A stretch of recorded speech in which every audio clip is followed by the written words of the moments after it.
Daily. Taste the Daily. இப்போ என்ன வடக்கில் அவங்களை ஏறி மிதிச்சிட்டாங்க எனக்கு சொல்லுங்க. அவங்க 28 எம்பி தானே வச்சுக்கிறாங்க கர்நாடகா. எத்தனை வருஷம் நம்ம கண்ணில் விரல் விட்டாங்க ஆட்டினாங்க காவிரி விஷயத்தில்.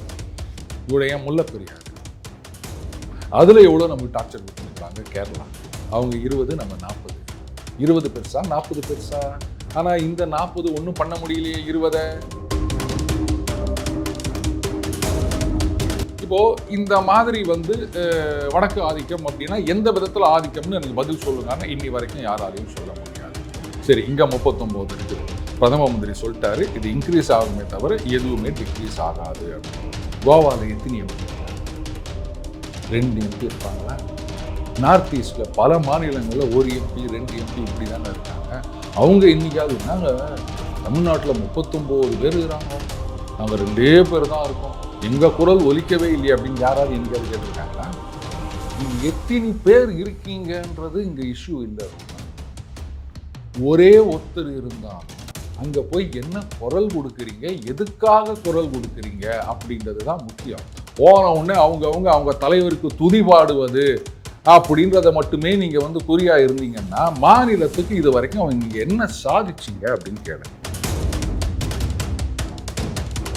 அவங்க என்ன சொல்கிறாங்கன்னா, பீகார் போன்ற மாநிலங்கள் வளர்ச்சி அடையலை, அதனால அங்கே ஜிடிபி கம்மியாக கட்டுறாங்க. இது தமிழகத்தில் பல தொழில் நிறுவனங்கள் உள்ளே இருக்குது, நாங்கள் அதிகமாக கட்டுறோம். அதை தாங்க நானும் சொல்கிறேன். சரி, அப்போ ஜிடிபி ஷேரை வச்சு சீட்டு கொடுத்துடலாமா? நீங்களா சொல்ல அப்படி கொடுத்தாலும் தமிழ்நாட்டுக்கு கம்மியாக தான் வருமா? மகாராஷ்டிரா ரொம்ப அதிகமாக வரும்னு சொல்கிறேன் நான். அந்த அடிப்படையில் அப்படி கொடுத்தாலும் புரியுதுங்களா? ஏதாவது ஒன்றுக்கு ஒத்துக்கணும் நீங்கள். அப்போது உங்கள் சாதனைகள் மேலே உங்களுக்கே நம்பிக்கை இல்லாததுனால தான் ஏதோ ஒரு பழியை சொல்லணும் அப்படின்னு சொல்லிட்டு எதிராக கிடைக்கும் பார்த்துட்டாங்க. இப்போ இந்த இது வந்தவொடனே இதை பிடிச்சிட்டு இருக்காங்க. இவங்களுடைய அந்த பிரச்சாரம் அப்படின்றத ட்ராக் மாதிரி போயிடுச்சுன்னு புரியலையா அவங்களுக்கு?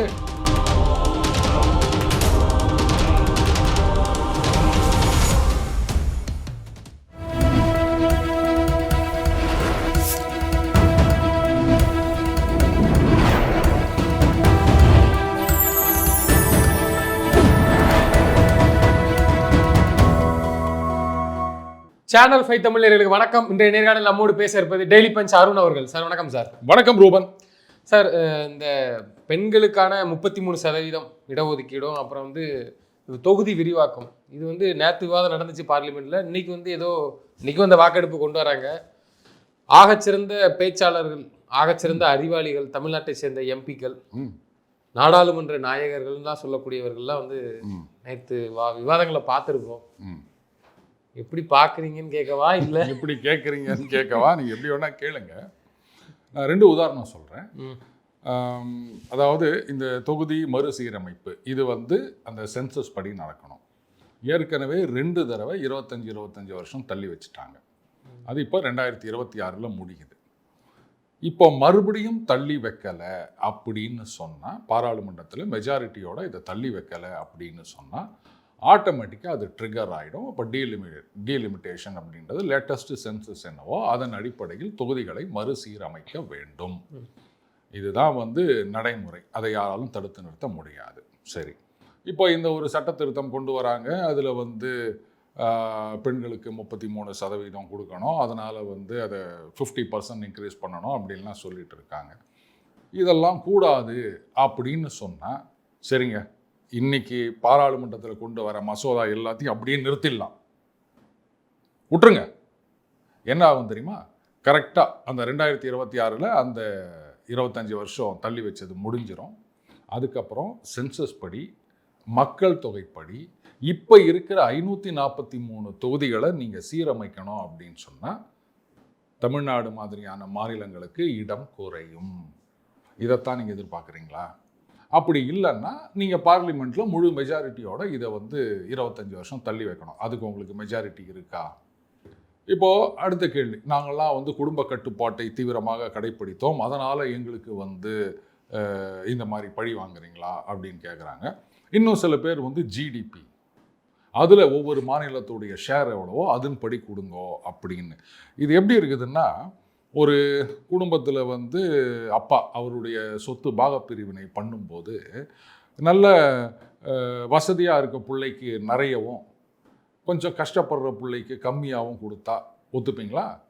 அவர் சொல்கிறார், இது பாருங்க நம்ம கூட்டு குடும்பமாக இருக்கோம், எங்கள் புருஷன் தான் வந்து நிறைய சம்பாதிச்சு இந்த குடும்பத்துக்கு நிறைய செலவு பண்ணுறாரு, அதனால் சொத்தில் அவருக்கு நிறைய கொடுங்க.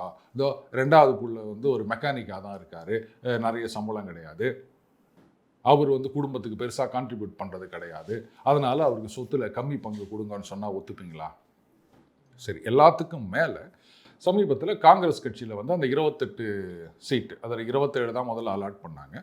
அந்த லிஸ்ட்டு வந்த உடனே ஜோதிமணி எம்பி அவர்கள் அவங்க ஒரு ட்வீட் போட்டிருந்தாங்க. அவங்க என்ன சொன்னாங்க, இந்த பகுதிகளில் இந்த சமூகங்கள் பெருவாரியாக இருக்கின்றார்கள், அவங்களுக்கெல்லாம் ரெப்ரசன்டேஷனே இல்லை, இதை வந்து ஒரு சமூகம் அதிகமாக இருக்கின்றது அப்படின்றத எதை வச்சு நீங்கள் கணக்கு போடுறீங்க? அவங்களுடைய மக்கள் தொகை தானே. இல்லை, அப்படியே பார்த்தாலும் இந்த திராவிட சித்தாங்க கொண்டவர்கள் வந்து நம்ம தான் தூக்கி விடணும் அவர்களை. அதேமாரி அப்போ அப்படி இருந்துட்டு போனதுதானே இதான் வளர்ந்த மாநிலமாச்சே. அவங்க பின்தங்கி தான், ஜனத்தொகை அதிக நாள் கஷ்டத்தில் இருக்கிறாங்களா, ஹெல்ப் பண்ணுறது ஒன்றும் தப்பு இல்லையே. நான் புதுசாலாம் சித்தாந்தம் சொல்லலை, அவங்க அவங்களுடைய ஆர்குமெண்ட் எடுத்து நான் அவங்கள கேள்வி கேட்குறேன். ஜோதிமணி அவர்கள் அப்படி சொன்னாங்களே, அதுக்கு என்ன அர்த்தம்னு எனக்கு யாராவது சொல்லுவாங்களா? நம்பர் 1. நம்பர் 2, ராகுல் காந்தி அவர்கள் போகிற இடத்துலலாம் என்ன சொல்கிறாரு, எவ்வளோ மக்கள் தொகை நீங்கள் இருக்கீங்களோ அதுக்கேற்ற மாதிரி உங்களுக்கு இடஒதுக்கீடு, வேலைகளில் இடம் கிடைக்கணும் அப்படின்னு சொல்லிட்டு இருக்காரு. இது எதன் அடிப்படையில் கேட்குறாரு? மக்கள் தொகை அடிப்படையில். திருமா அவர்கள் என்ன சொல்கிறாரு, மக்கள் தொகை அடிப்படையில் இடஒதுக்கீடு வேணும் அப்படின்னு சொல்கிறாரு. அப்போ அதுக்கெல்லாம் மக்கள் தொகை தானே நீங்கள் எடுத்துக்கிறீங்க. சரி, இப்போது நீங்கள் வந்து இது மாதிரி என்ன சொல்கிறது, மக்கள் தொகை அடிப்படையில் அப்படின்னு சொன்னால் எங்களுடைய உறுப்பினர்கள் எண்ணிக்கை குறைகின்றது அப்படின்னு சொல்கிறாங்க. சரி, அதுக்குத்தான் அக்ராஸ் த போர்டு 50% இன்க்ரீஸ் பண்ணிட்டோம் அப்படின்னு சொன்னால் எல்லாருக்கும் 50% இன்க்ரீஸ், யாருக்கும் குறையாது அப்படின்னு அஷூரன்ஸ் கொடுத்துருக்காங்க. இதில் உங்களுக்கு என்ன கஷ்டம் கேட்டால், இல்லை வந்து வட மாநிலங்கள் வந்து அதிகமாகிடுது அப்படின்னா, ஒரு கம்பெனியில் டாப் டு பாட்டம் ஆயிரக்கணக்கான பேர் வேலை செய்வாங்க. அந்த வருஷம் கம்பெனி மேனேஜ்மெண்ட் என்ன பண்ணுறாங்க, இந்த வருஷம் நல்ல லாபம் வந்திருக்குப்பா, அதனால் வந்து உங்களுக்கு இது வரைக்கும் வந்து 3%, 2% அப்படி கொடுத்துருந்தோம் இன்க்ரிமெண்ட்டு, அதனால் இந்த தடவை எல்லாருக்கும் 10% இன்க்ரிமெண்ட்டு அப்படின்னு சொன்னால் எல்லாரும் சந்தோஷப்படணுமா?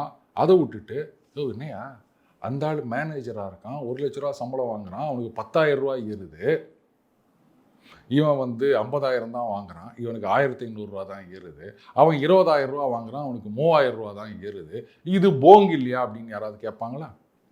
சரி, நீங்கள் ப்ரைவேட்டை விடுங்க, அரசு இதுக்கு வாங்க. வருஷம் இந்த பஞ்சப்படி ஏறுது இல்லையா, 3%, 2%, 4% ஏறுது இல்லையா. இப்போ ஐஏஎஸ் ஆஃபீஸர்லாம் இருக்காங்க, 1,50,000 ரூபா 2 லட்ச ரூபா சம்பளம் வாங்குவாங்க. அப்போ அவங்களுக்கு எவ்வளோ ஏறும்?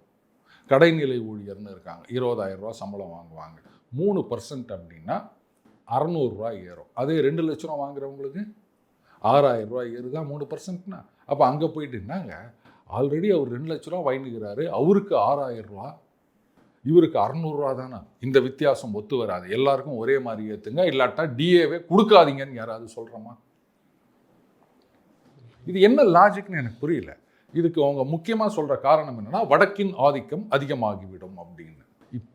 இப்போ இருக்கிற சிச்சுவேஷனில் அகெயின் அதே பர்சன்டேஜ் தான் எம்பிக்கள் எண்ணிக்கை. சவுத்தில் தமிழ்நாட்டில் என்ன தமிழ்நாட்டில் 7% சொல்கிறாங்க, சவுத்தெல்லாம் சேர்த்து 23% சொல்கிறாங்க. அப்போ மீதி வந்து நாடு முழுக்க பரவி இருக்கின்றது 70% இப்போ என்ன வடக்கு ஆதிக்கம் இங்கே வந்து விட்டதுன்னு நீங்கள் சொல்கிறீங்க? பிரைம் மினிஸ்டர் 3வது தடவையாக வந்திருக்கவர் வடக்குலேருந்து வரல, மேற்குலேருந்து குஜராத்திலேருந்து வந்திருக்கார். இதுதான் வடக்கு ஆதிக்கமா? ஹோம் மினிஸ்டராக இருக்கவர் அவரும் குஜராத்திலேருந்து வந்திருக்கார். டிஃபென்ஸ் மினிஸ்டராக இருக்கிறவர் அவர் ஊபியிலேருந்து வந்திருக்கார், அது வடக்குன்னு சொல்லலாம். ஃபினான்ஸ் மினிஸ்டர் யார்? நம்ம தமிழகத்தை சார்ந்தவர் தானே. இதில் எங்கே வடக்கு ஆதிக்கம்னு வந்தது? இப்போ நீங்கள் மட்டும் வியூகம் அமுக்கணும்னா வடக்குலேருந்து கிழக்குலேருந்து மேற்குலேருந்து யாரையாவது கொண்டு வருவீங்க. ஏன் தமிழ்நாட்டில் யாருமே இல்லையா? உங்களுக்கு வக்கீல் வேணும்னா வடக்குலேருந்து தான் கொண்டு வருவீங்க.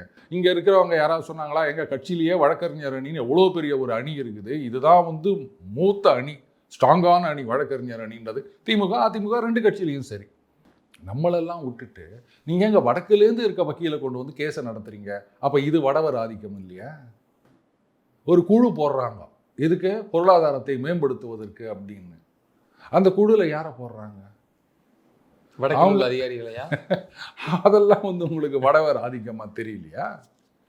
இதுக்கு மட்டும் இவ்வளோ ஏங்க நம்ம சினிமாலேயே வடக்குலேருந்து வந்த நடிகைகளை தான் வந்து நம்ம ஹீரோயினாக நிறைய பேர் நடிச்சிருக்காங்க. ஏன் நம்ம தமிழகத்தில் ஹீரோயினாக நடிக்கிறதுக்கு யாருமே இல்லையா? வில்லன்களையே நம்ம வடக்குலேருந்து நிறைய பேரை இறக்குமதி பண்ணியிருக்கிறோம். ஏங்க ஒரு காலத்தில் PS வீரப்பா, RS மனோகர், நம்பியார் வந்து தமிழர் இல்லை அப்படின்னாலும் அவர் தெற்கில் இருந்து வந்தவர். இப்படி எவ்வளோ மிரட்டின வில்லன்களை வச்சுருந்தோம் நாம். ஆனால் இன்னைக்கு வில்லன்களெல்லாம் வடக்குலேருந்துல நம்ம இறக்குமதி பண்ணின்னுக்கிறோம். இது உங்களுக்கு வடவர் ஆதிக்கமாக தெரியலையா? இப்போ என்ன வடக்கில் அவங்களை ஏறி மிதிச்சிட்டாங்க எனக்கு சொல்லுங்க. என்ன விஷயத்தில் உடனே சொல்லுவாங்க, பாருங்க வந்து வடக்கில் வந்து ₹1 அவ்வளோ வருது, ₹1 இவ்வளோ வருது, சும்மா ஒரு கதை சொல்லின்னுக்கிறாங்க. ₹1 29 பைசா 29 பைசான்னு. முதல்ல ஜிஎஸ்டியில் ₹1 50 பைசா உங்களுக்கு முன்னாடியே வந்துடுது. அந்த மீதி 50 பைசா சென்ட்ரல் கவர்மெண்ட்டுக்கு போகுது. அதில் உங்களுக்கு எவ்வளோ வருதுன்றது தான் கேள்வி. ₹1 ஜிஎஸ்டி கட்டினா 50 பைசா இமீடியட்டாக அது ஸ்டேட் கவர்மெண்ட்டுங்க. இது நான் சொல்லலை, பிரேமலதா அவர்களே சொல்லியிருக்காங்க. நம்ம ஜிஎஸ்டி கட்டுறதுனால மரியாதையாக நமக்கு வர வேண்டியது வந்துட்டு இருக்குன்னு சொன்னாங்களா இல்லையா? அப்புறம் நீங்கள் இன்னும் 29 பைசான்னு சொல்லிட்டு இருந்தீங்கன்னா என்ன அர்த்தம்? எந்த இடத்துல வடக்கு ஆதிக்கம் செலுத்துகிறதுன்னு எனக்கு சொல்லுங்கள். அப்புறம் நான் சொல்கிறேன் இது அதிகமாகுமா இல்லையா. நான் என்ன கேட்குறேன்னா, எந்த பிரச்சனையும் எந்த பாதிப்பும் இல்லை, கிளியராக சொல்கிறாங்க. தமிழ்நாட்டுக்கும் எந்த பாதிப்பும் இல்லை, நீங்கள் அது குறித்து விவாதிக்க நாங்கள் தயார்னு பார்லிமெண்ட்லேயே பேசுகிறாங்க. ஆளுங்கட்சி சேர்ந்தவர்கள்லாம் பேசுகிறாங்க. டிஸ்கஷன் பண்ணிட்டு கூட முடிவெடுக்க நீங்கள் வாங்க அவங்க இதுக்கு கூட இறங்கி கேட்டு செயல்படுத்துகிறாங்க. இந்த கும்பலுக்கு என்னதான் சார் பிரச்சனை? இல்லை நான் திட்டமிட்டே கேட்குறேன். அங்கே போய் இருக்கிற பேச்சாளர் சொல்லிட்டு ஆகச்சிறந்த சிந்தனையாளர்லாம் இருக்கிறாங்க. இவர் நம்ம மதுரை வெங்கடேசன் அவர்கள்லாம், இவங்கெல்லாம் என்ன சாதிச்சிட்டோம்னு இந்த டயத்தில் மட்டும் முகம் பளிச்சுன்னு தெரியுது. எதுக்கெல்லாம் கேட்கணுமோ அதுக்கெல்லாம் கேட்கறது கிடையாது. ஆனால் எதுக்கெல்லாம் கேட்குறாங்களோ கேட்காம ஒரு சிலது கிடைக்குது. இவங்களுக்கு என்னதான் பிரச்சனை? வாங்கின 15க்கும் 10க்கும் விசுவாசமா இருக்க வேணாமா? என்னைக்கோ கொடுத்தாலும் வந்து அதுக்கு எல்லா நாளைக்கும் விசுவாசமா இருக்கு. இல்லை இப்படி நம்புறாங்களே, இவங்களே மாதிரி பேச முடியாது நாடாளுமன்ற நாயகர்கள். என்ன லாஜிக்னு எனக்கே புரியல. அதாவது ஒரு சின்ன விஷயம் இருந்துச்சுன்னா அதுலேருந்து குறை கண்டுபிடிச்சி அதுலேருந்து இதுதான் அவங்க ஆகச்சிறந்த மூளையா? எனக்கு உண்மையில புரியல. இல்லை இவர்கள் நல்லவர்களா? எதுவுமே சரி கிடையாது. நாடாளுமன்ற நாயகர்கள் அப்படின்னு நீங்க சொல்லிக்கிட்டீங்கன்னா தாராளமா. நான் சொல்ல மாட்டேன், சொல்றாங்க அப்படி சொல்லி நம்பிட்டு இருக்காங்க. ரூபன் இப்ப வேணுமா? இவர் தான் வந்து இன்டர்வியூ நாயகன் அப்படின்னு உனக்கு கமெண்ட் போடுறதுக்கு ஒரு 100 பேரை நான் ஏற்பாடு பண்ணவா? தனியாக பில்லு கொடுப்பேன், கவனிச்சுக்கணும். அவ்வளோதான். அதை பற்றிலாம் நீ கவலைப்படாத. இந்த சேனல் மட்டும் இல்லை, எல்லா சேனல்லையும் போயிட்டு இன்டர்வியூ நாயகன் அப்படின்னா அது ரூபன் தான் அப்படின்னு கமெண்ட் போடுறதுக்கு நான் 100 பேரை ஏற்பாடு பண்ணுறேன். காசை மட்டும் நீ வெட்டிடு. அதுக்காக அவங்கள புகழ்கிறவங்களாம் காசு வாங்கினா அப்படின்லாம் நான் சொல்லலை. இந்த மாதிரி வந்து எதுவுமே இல்லாமல் புகழ்வது அப்படின்றதுக்கு ஒரு கும்பல் இருக்குது. சப்ஸ்டன்ஸ் அப்படின்றது வேணும். புரியுதுங்களா? இப்போது இந்த மாதிரி வந்து வடக்கு ஆதிக்கம் அப்படின்னா எந்த விதத்தில் ஆதிக்கம்னு எனக்கு பதில் சொல்லுங்கன்னா இன்னி வரைக்கும் யாராலையும் சொல்ல முடியாது. சரி, இப்போ புள்ளி கூட்டணியில் ராகுல் காந்தி அவர்களை பிரதமர் வேட்பாளராக முன்மொழிந்தது முதல்ல போன தடவை நம்ம முதலமைச்சர் அவர்கள். இப்படி ராகுல் காந்தி வந்து இந்த தென் தமிழ்நாடு கடகோடி கன்னியாகுமரியிலேருந்து வந்தவர். அதுலேயும் யார் அவர்? அவங்க கட்சி பேச்சாளரே சொல்கிறார். என்ன சொன்னார்? பூணூல் அணிந்த ஹிந்து, ஜனேயுதோரி ஹிந்து. சாதாரண இந்து கிடையாது அவர், பூணூல் அணிந்த இந்து அப்படின்னு பெருமையாக சொன்னவர். பூணலை எத்தனை பூணலை அறுத்தோன்னு டெய்லி கணக்கு கொடுப்போம் அப்படின்னு இங்கே பேசின மாநிலம் இது. அந்த யூடியூப் வீடியோலாம் நீங்கள் பார்த்துருப்பீங்க. இங்கே பூணூல் அணிந்த இந்துன்னு பெருமையாக ஒருத்தர் சொல்லிக்கிறாரு. அவரை வந்து நீங்கள் பிரதம வேட்பாளராக முன்மொழிந்தீங்க. ஏன் தமிழகத்திலேருந்து ஒரு பிரதம மந்திரி வரணும் அப்படின்னு சொல்ல முடியாதா? அது உங்கள் கண்ணுக்கு தெரியலையா? சரி, இங்கே 39 இருக்குது. பிரதம மந்திரி சொல்லிட்டாரு இது இன்க்ரீஸ் ஆகுமே தவிர எதுவுமே டிக்ரீஸ் ஆகாது அப்படின்னு. கோவாவில் எத்தனை எம்பி இருக்காங்க? 2 எம்பி இருப்பாங்களா? நார்த் ஈஸ்டில் பல மாநிலங்களில் 1 எம்பி 2 எம்பி இப்படி தானே இருக்காங்க. அவங்க இன்னைக்காவது நாங்கள் தமிழ்நாட்டில் 39 பேர் இருக்கிறாங்க, நாங்கள் 2 பேர் தான் இருக்கோம், எங்கள் குரல் ஒலிக்கவே இல்லையே அப்படின்னு யாராவது என்னைக்காவது கேட்டிருக்காங்களா? நீங்கள் எத்தனை பேர் இருக்கீங்கன்றது இங்கே இஷ்யூ இல்லை ரூபன். ஒரே ஒருத்தர் இருந்தாலும் அங்கே போய் என்ன குரல் கொடுக்குறீங்க, எதுக்காக குரல் கொடுக்குறீங்க அப்படின்றது தான் முக்கியம். போன உடனே அவங்க தலைவருக்கு துதி பாடுவது அப்படின்றத மட்டுமே நீங்கள் வந்து குறியாக இருந்தீங்கன்னா மாநிலத்துக்கு இது வரைக்கும் நீங்கள் என்ன சாதிச்சிங்க அப்படின்னு கேளுங்க. மத்திய அரசாங்கத்தில் உங்களுடைய கோரிக்கைகளை என்னென்ன வேணும் எங்க நாங்க மாநிலத்துக்கு. ஆட்சிக்கு வரல, வந்திருந்தா செஞ்சிருப்போம். நீங்க இத ஒரு காரணமா சொல்றாங்க. நீங்க இருக்கும்போது என்ன பண்ணீங்கன்னு சொல்லுங்க, அதுக்கப்புறமா உங்களை மறுபடியும் இல்ல ஆட்சியில அவங்க கெட்டதுதான் கெடாம இவங்க என்னமோ ஒட்டுமொத்த தமிழ்நாடே போயிரும், இந்த கருப்பு கொடி ஏந்த வைக்கிறது, மக்களே அமைதியா இருக்காங்க. அவங்களுக்கு தெரியுது நல்லா. ஒண்ணு தெரியுமா? இது என்ன இழுத்து விட்டு வேடிக்கை இல்ல, பார்க்கறது, இல்ல. வீட்டை விட்டு வெளியில இப்போ வாங்க தென் மாநிலங்கள்லாம் சேர்ந்து போராட வேண்டும்னு சொல்லிட்டு இருக்காங்க. கர்நாடகத்துல வேற மாதிரி பேசிட்டு இருக்காங்க தெரியுமா? இதெல்லாம் ஒத்துக்காதீங்க. கர்நாடகத்தோட ரேஷியோ பார்க்கும்போது தமிழகத்துல ரேஷியோ அதிகமா இருக்குது, எம்பி ரேஷியோ. நமக்கு எண்ணிக்கை அதிகமான இது வருது. நம்ம 28 எம்பி தான் வச்சிருக்கோம், அவங்க 39 எம்பி வச்சிருக்காங்க. இது சரிப்பட்டு வராது அப்படின்னு. அடுத்தது அந்த ஜிடிபியில் அந்த மாநிலத்துடைய ஷேரு, அதுக்கப்புறம் டேக்ஸ் ரெவென்யூ இதை வச்சு கொடுக்கணும்னு சொன்னால், இப்போ இவங்க என்ன சொல்கிறாங்க, ஊபி 80லேருந்து 120 ஆகும்னு சொல்கிறாங்க. நீங்கள் ஜிடிபியை வச்சு அலோகேட் பண்ணீங்கன்னா மகாராஷ்டிரா, ஹரியானா, டெல்லி இது 3மே சேர்ந்து கண்ணாபின்னான்னு வந்து நிற்கும் தமிழ்நாட்டை விட. பின்ன அவங்களுடைய டாக்ஸ் கலெக்ஷன் என்ன தெரியுமா? ஒரு ஸ்டாட்டிஸ்டிக்ஸ் போட்டிருந்தாங்க. ஊபியை விட பல மடங்கு அதிகமாகிவிடும் மகாராஷ்டிரா. டெல்லி தமத்தூண்டு ஸ்டேட்டு. இப்போ 7 எம்பியா, 7 தான் நினைக்கிறேன். சரி, வாடகை ஏதோ ஒன்று எடுத்துகிட்டு போட்டோம். அது வந்து கிட்டத்தட்ட ஒரு 18-20 வரக்கூடிய வாய்ப்பு இருக்குது. ஹரியானா எங்கேயோ போய் நிற்கும். அவங்க என்ன சொல்றாங்கன்னா, பீகார் போன்ற மாநிலங்கள் வந்து வளர்ச்சி அடையலை, அதனால அங்கே வந்து ஜிடிபி வந்து கம்மியாக கட்டுறாங்க. இது தமிழகத்தில் வந்து பல தொழில் நிறுவனங்கள் உள்ளே இருக்குது, நாங்கள் அதிகமாக கட்டுறோம். அதை தாங்க நானும் சொல்கிறேன். சரி, அப்போ ஜிடிபி ஷேரை வச்சு சீட்டு கொடுத்துடலாமா? ஒத்துக்கிறீங்களா? சொல்ல அப்படி கொடுத்தாலும் தமிழ்நாட்டுக்கு கம்மியாக தான் வருமா என்ன? மகாராஷ்டிரா ரொம்ப அதிகமாக வரும்னு சொல்கிறேன் நான். அந்த அடிப்படையில் அப்படி கொடுத்தாலும் புரியுதுங்களா? ஏதாவது ஒன்றுக்கு ஒத்துக்கணும் நீங்கள். சரி, ஜிடிபி ரேஷியோலேயே கொடுத்துட்றோம், என்ன ஆகுதுன்னு பார்க்கலாமா? எதுக்குமே ஒத்து வர மாட்டான்னு அப்புறம் நான் என்ன? உத்தரப்பிரதேசத்துக்கு இது பொருந்துமா? உதாரணத்துக்கு அதான் சொல்றாங்க. ஊபிக்கு வந்து அதிகமாக கொடுக்குறாங்க, ஊபிக்கு அதிகமாக கொடுக்குறாங்க. வரேன். ஊபிக்கு வந்து கொஞ்சம் பெரிய அளவில் இன்க்ரீஸ் இருக்காது. இப்போ வர அளவுக்கு 50% போது அது இருக்காது, நான் இல்லைன்னு சொல்லலை. இப்போது ஆந்திரா ஒன்றா இருந்தது, இப்போ ஆந்திரா தெலுங்கானா அப்படின்னு பிரிஞ்சு போச்சு. ஒன்றா இருக்கும்போது எங்களுக்கு 40+ இருந்தது, இப்போ இவ்வளோதான் இருக்குது அப்படின்னு அவங்க என்னைக்காவது வருத்தப்பட்டாங்களா? அவங்களுக்கு வேணுன்றதை அவங்க வந்து மத்திய அரசாங்கத்துக்கோட பாராளுமன்றத்தில் பேசியோ இல்லை அமைச்சர்கிட்ட பேசியோ அவங்க எல்லாத்தையும் பண்ணிட்டு இருக்காங்கல்ல. இதெல்லாம் எப்படி சாத்தியமாகின்றது? கேரளா ஒன்று எடுத்துக்காங்க. அங்கே பார்த்தீங்கன்னா எல்லா விதத்துலையும் மத்திய அரசாங்கத்தோட திட்டம் என்ன கொண்டு வரணுமோ அதெல்லாம் அவங்க கொண்டு வந்துக்கிறாங்க. 20 எம்பி தான். இத்தனைக்கும் இங்கே எப்படி திமுக அதிமுகவோ அந்த மாதிரி அங்கே கம்யூனிஸ்ட்டு காங்கிரஸ் அப்படின்றது. ஆனால் அங்கே போயாச்சுன்னா எல்லாம் கேரளா எம்பி அப்படி தான் பார்ப்பாங்களே தவிர நீ கம்யூனிஸ்ட் எம்பி, திட்டங்களை அழகாக பேசி லாபத்தை மட்டும் கரெக்டாக மக்களுக்கான தேவையை பெற்றுட்டு இருந்திருக்காங்க அந்த எம்பி, கேரளாவில் எம்பிக்கள். பல மாநிலங்கள்லையும் அப்படி தான் பண்ணிட்டு இருக்காங்க. நம்பரிங் இஷ்யூவே கிடையாது. இல்லை, எங்கே உள்ளவங்க அப்படி பண்ணுறது இல்லை. என்ன பண்ணாங்கன்னு எனக்கு சொல்லுங்களேன். இவங்க கூட்டணி நான் சொல்றேன், பாஜகவுடையும் இருந்திருக்காங்க, அதுக்கப்புறமா 2004 அப்புறம். ஆனா மத்திய அரசு எதுவுமே செய்யல, பார்லிமெண்ட் உறுப்பினர்களை கண்டுக்கல, அந்தந்த மாவட்டங்கள் வந்து கைவிட்டுட்டாங்கன்னு சொல்ற இதே வாய் இவங்களுக்கு என்னென்ன தேவை மட்டும் எப்படி கிடைச்சது? 65,000 கோடி கேட்காம மெட்ரோ ப்ராஜெக்ட் ஸ்டாலின் சொன்னது உடனே சாங்ஷன் ஆகுது. அவங்களுக்கு இவங்க கட்சிக்கு சார்ந்த ஒரு சில நாணயங்கள் உள்ளிட்ட நடந்திருக்கு, நம்ம அதை பார்த்துருப்போம். இதெல்லாம் கரெக்டாக பேசி வாங்குற திமுக மக்கள் சேவைக்கு மட்டும் ஏன் இப்படி வந்து எங்களுக்கு வஞ்சிக்கிறாங்க, செய்யலை? அப்படி ஈஸியாக நகண்டுட்டு அழகாக போய் சும்மா போகிறது, அங்கே பார்லிமெண்ட்டில் போய் உட்காருது, சப்பாத்தி திங்க வேண்டியது வருது, இதான் நடக்குது. நான் ஒன்று சொல்லிட்டேன். ஏன்னா திருமாவளவன் அவர்கள் என்ன சொன்னார்னா, நான் உதாரணத்துக்கு சொல்லிக்கிறாரு, சொல்லியே ஆகணும். இலங்கையில் வந்து பிரபாகரன் அவர்கள் விடுதலை புலிகள் சோறு எப்படிங்க நீ ராஜபக்சே போய் கட்டி பிடிச்சிங்க அப்படிங்கிறதுக்கு அவர் சொன்ன ஸ்டேட்மெண்ட்டு நடந்து போச்சு. நான் கை கொடுத்த காரணம் என்னன்றா, இனியாவது இப்போ எப்படி இவங்க தான் அங்கே பிரசிடெண்டாக இது ஆட்சி அமைக்க போகிறாங்க, அங்கே உள்ள தமிழ் மக்களுக்கு இனியாவது நல்லது நடக்கும். இது ஒரு ஸ்ட்ராட்டஜி உத்தி. இந்த உத்தியை இந்த கூட்டம் இவங்க கொள்கையெல்லாம் ஓரங்கட்டி வச்சுட்டு 30 எம்பியை நம்ம கொடுத்துருக்காம மக்களுக்கு தேவையான முதல்ல பெற்றுக்கணும், அதை கொண்டு அப்படி கொடுப்போம், அதுக்கப்புறம் நம்ம தேர்தலில் ஜெயிச்சு வரும். அந்த ஒரு அடிப்படை அந்த ஒரு இது கூட நான் சொல்லிட்டா ரூபன், இது வந்து தேர்தல் நடக்கின்ற நேரம். இந்த நேரத்தில் பொதுவாக ஆளுங்கட்சி வந்து அவங்களுடைய சாதனைகளை சொல்லுவாங்க, எதிர்கட்சி வந்து இவங்களுடைய சோதனைகளை சொல்லுவாங்க, இப்படிலாம் நடக்குது அப்படின்னு சொல்லிட்டு. அப்போது உங்கள் சாதனைகள் மேலே உங்களுக்கே நம்பிக்கை இல்லாததுனால தான் ஏதோ ஒரு பழியை சொல்லணும் அப்படின்னு சொல்லிட்டு எதிராக கிடைக்கும்னு பார்த்துருந்தாங்க. இப்போ இந்த இது வந்த உடனே இதை பிடிச்சிட்டு இருக்காங்க. இவங்களுடைய அந்த பிரச்சாரம் அப்படின்றத ட்ராக் மாதிரி போயிடுச்சுன்னு புரியலையா அவங்களுக்கு? அது 1000 ரூபா குத்தம் வர 1000 ரூபா குத்தம், இப்போ 2000 ரூபா ஆக போகிறோம், வந்து மாணவர்களுக்கு மாணவிகளுக்கு கம்ப்யூட்டர் கொடுக்குறோம், சைக்கிள் கொடுக்குறோம், அதை கொடுக்குறோம், இதை கொடுக்குறோம், இப்போ 5000 ரூபா குத்தம், 8000 ரூபா கொடுக்குறோம், இப்படின்றதெல்லாம் விட்டுட்டு மத்திய அரசாங்கத்துக்கு மேலே குறை சொல்லிட்டு இருக்காங்க. காரணம் என்னன்னா, இது நமக்கெல்லாம் நல்ல ஞாபகம் இருக்கும் அப்படின்னு நினைக்கிறேன்.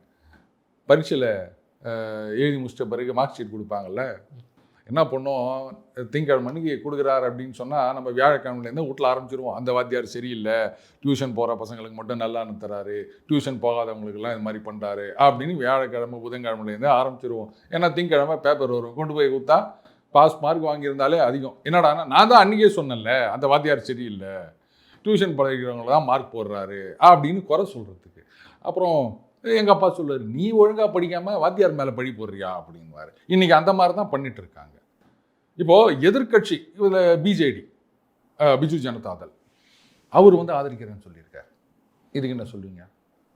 ஒய்எஸ்ஆர் காங்கிரஸ், ஜெகன்மோகன் அவர் ஆதரிக்கிறேன்னு சொல்லி இது கொழுப்புங்க. அவங்கெல்லாம் ஏன் ஒத்துக்கிறாங்க? எனக்கு பதில் சொல்லுங்கள். இல்லை, நான் என்ன கேட்குறேன், 60 லட்சம் நீங்கள் போய் பார்லிமெண்ட்டில் போய் கத்தினாலும் கத்துட்டாலும் வருஷத்துக்கு 60 லட்சம் இருந்ததை வந்து 1 கோடியாக மாற்றினாங்க. இது உண்மை தானே? இந்த சு வெங்கடேசன் போன்றவர்கள்லாம் போய் பேசுகிறாங்களா, வாய்க்கிலேயே பேசுகிறாங்களா? நல்ல ஆகச்சிறந்த எம்பி, மக்களுக்கு சேவை செய்யணுங்கிறவங்க மத்தியில் இவங்க தானே கவர்மெண்ட்னு ஆகிப்போச்சு. அங்கே கொடுக்கக்கூடிய ஸ்கீமை பெற்று நம்ம பகுதி மக்களுக்கு கொடுக்கறது தானே ஒரு நல்ல அரசியல்வாதிக்கான அழகு. நான் அதெல்லாம் செய்ய மாட்டேன், ஆனால் வாய்க்கிலேயே பேசுவோன்னா இது என்னன்னு எனக்கு ரூபன், நான் ஒன்னே சொல்லிட்டா ரூபன், இந்த அரசு அலுவலகங்களில் பார்த்தீங்கன்னா சப்போஸ் இந்த மேலே இருக்க அதிகாரி மாறுகிறார் அப்படின்னு வச்சுக்கோங்களேன், சில பேர்லாம் வந்து பயந்துட்டு இருப்போம், ஐயோ இந்த ஆஃபீஸர் எப்படி இருப்பாரோ அப்படின்னு சொல்லிட்டு. ஏன்னா இவன்லாம் வந்து கூச்சா தூக்குறவனாவே இருப்பான். வர ஆஃபீஸர் வந்து அது மாதிரி சொம்பு தூக்கிகளுக்கு ரொம்ப கூச்சா, சரியான கூச்சா, பெரிய வரப்போகிற ஆஃபீஸர் வந்து இது மாதிரி கூச்சா தாக்கினா ஓஹோ அப்படின்னு சொன்னார்னா இவங்களுக்கு கஷ்டம் இல்லை, ஏன்னா இவன்லாம் வேலையே செய்ய மாட்டான். ஆனால் ஒழுங்காக வேலையை செய்கிறான் பாருங்க, அவனுக்கு வந்து எந்த ஆஃபீஸர் வந்தாலும் கவலையே இல்லை. யாராக இருந்தால் இன்றைக்கி நான் வந்தது என் வேலையை நான் செய்ய போகிறேன், நீ வந்து என்ன பண்ண போகிற அப்படின்னு இருப்பான். இதில் இன்னொரு விஷயம் என்னன்னு கேட்டால், அந்த மாதிரி ஆட்களை எந்த ஆஃபீஸர் வந்தாலும் டிஸ்டர்ப் பண்ண மாட்டாங்க. ஏன் தெரியுமா?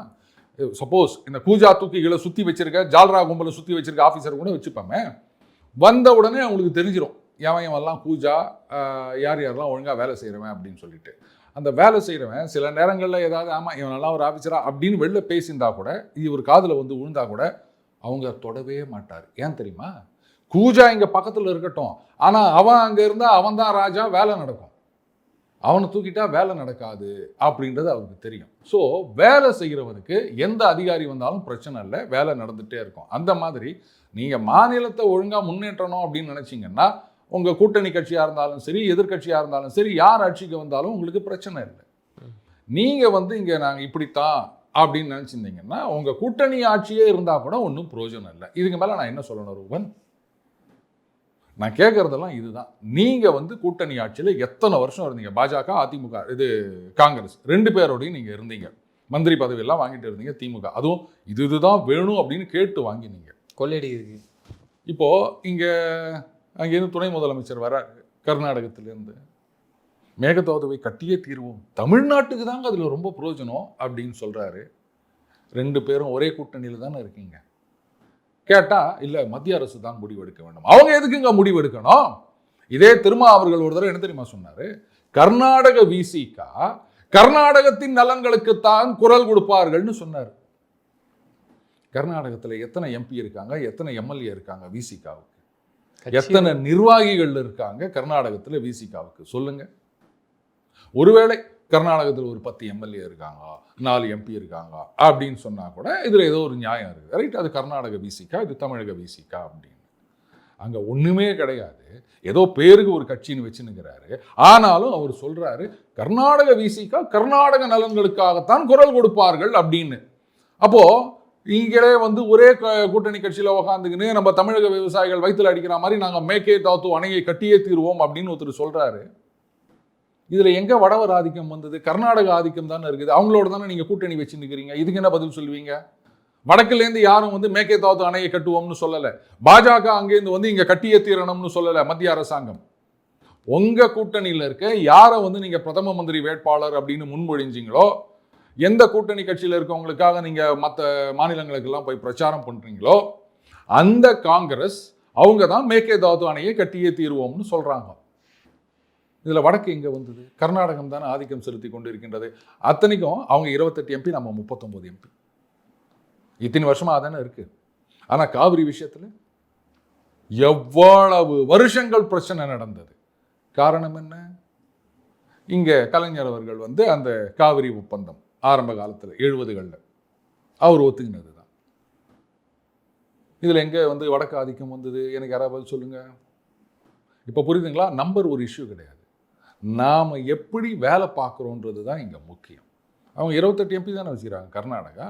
எத்தனை வருஷம் நம்ம கண்ணில் விரல் விட்டாங்க ஆட்டினாங்க காவிரி விஷயத்தில்.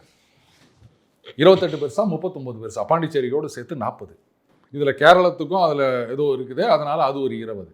சரி விடுங்க. இப்போ அந்த கேரளாலேருந்து பாருங்க, அந்த பக்கம் வந்து கடலில் போகிற தண்ணியை இந்த பக்கம் திருப்பி விடணும் அப்படின்னு எவ்வளோ நம்ம கேட்டுனுக்கிறோம். ஏதாவது பண்ண முடிஞ்சுதா? இவ்வளோ ஏன் முல்லைப்பெரியாறு அதில் எவ்வளோ நமக்கு டார்ச்சர் கொடுத்துனுக்குறாங்க கேரளா. அவங்க 20, நம்ம 40. 20 பெருசா 40 பெருசா? ஆனால் இந்த 40 ஒன்றும் பண்ண முடியலையே. 20 சட்ட போராட்டம் நடத்தி தானே நம்ம வந்து இதெல்லாம் பண்ண வேண்டியதாக இருக்குது. நீங்கள் வேறு அணை கட்டணும்னா நாங்கள் ஒத்துக்க மாட்டோம் அப்படின்னு கோர்ட்டுக்கு தானே போக வேண்டியதாக இருந்தது. பாராளுமன்றத்தில் அது முடிவடையிலையே. அப்போ அந்த 20, 40ன்ற நம்பர்லாம் வெறும் நம்பர். இப்போ புரியுதுங்களா? 2 டீம்லேயும் 11 பேர் தான் இருக்கான் ரூபன். ஏன்னா ஆர்சிபியில் மட்டும் என்ன 15 பேராக இருக்காங்க. அதனால் எவ்வளோ நம்பர் இருக்கீங்கன்னு முக்கியம் இல்லை, நீங்கள் எவ்வளோ ரன் எடுக்கிறீங்கன்றது தான் முக்கியம். நிச்சயமாக சார். மொத்தத்தில் வரக்கூடிய பார்லிமெண்ட்டில் மக்கள் தெளிவாக சிந்திக்கணும். ஒரு பிரயோஜனம் கிடையாது. இப்போ இருக்கக்கூடிய ஒரு 39ங்கிறது பச்சையாக தெரியுது என்பது தான் உண்மை. கேட்டால் என்ன சொல்லுவாங்க? பார்லிமெண்ட் மெம்பர் வந்து ரோடு போடுவாங்களா? எம்எல்ஏவே ரோடு போட மாட்டார், கார்பரேஷன் தான் போடணும்னு சொல்லிட்டாரு அண்ணன் பிடிஆர். இதுக்கு மேலே நான் என்ன சொல்லணும் ரூபன்? நாமெல்லாம் தப்பாக நினச்சிருந்துருக்கோம். நீங்கள் வந்து கவுன்சிலரை தான் கேட்கணும், எம்எல்ஏக்கெல்லாம் நீங்கள் கேட்கக்கூடாது. அப்போ எம்எல்ஏ என்ன பண்ணுவாங்கன்னா, இல்லை அது ஏதாவது நம்ம ஆராய்ச்சி பண்ணி தான் கண்டுபிடிக்கணும், விட்டுருங்க. தொடர்ந்து தங்களது கருத்துக்களை பகிர்ந்தமைக்கு நன்றி சார். நன்றி ரூபன்.